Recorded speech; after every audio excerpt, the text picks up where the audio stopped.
Bob the Gadget Guy here with a down and dirty comparison of the Nexus 7 Model 1 and Model 2. So let's take a look. What are the differences? If you've got the Model 1, should you get the Model 2? Well, the Model 2 has almost twice of everything. It's got 2 cameras, front and back. The back's a 5 megapixel, pretty darn good imagery there. It's got 2 speakers, stereo. The original just has 1.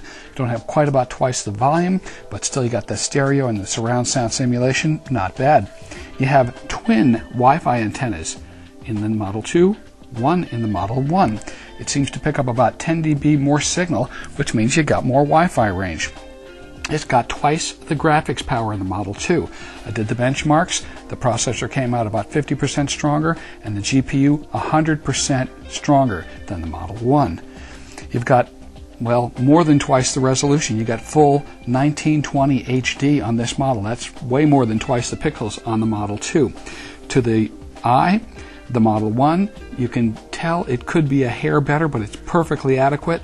The Model 2, it's sort of beyond the range of human seeing. If you're, 10 years old and have 20/10 vision, you might be able to detect everything on the screen, but I'll tell you, it's as crispy and punchy and good and high resolution as it could possibly be. Never seen a better display. The Model 2 is, well, I wouldn't call it half the thickness, but much thinner than the Model 1. And that, of course, also results in a lot less weight. So that's a good thing, of course.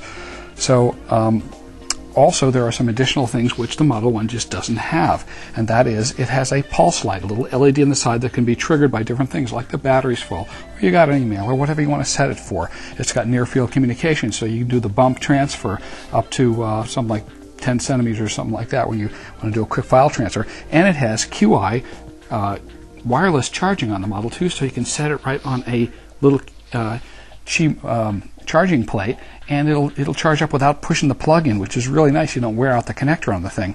In actual usage, I can tell you that the Model 2 scrolls much more cleanly. When you're doing scrolling on the Model 1, sometimes it'll sort of hiccup and jump and that kind of thing. Model 2, whoa, buttery smooth, really, really nice. So also you've got faster boot up on the Model 2. Clocked in about 25 seconds. The Model 1 feels like almost a full minute. Visually, you're also looking at a black trim on this and a little silver trim on the Model 1. The Model 2 is narrower, but just a tad longer.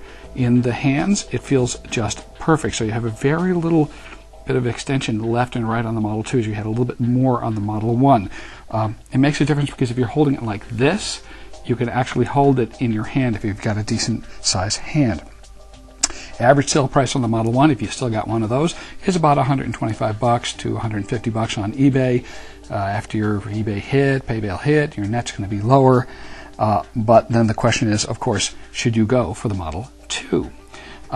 Being that it's almost twice of everything, the differential is about twice what you get, a little less than that from the Model 1. I say thumbs up.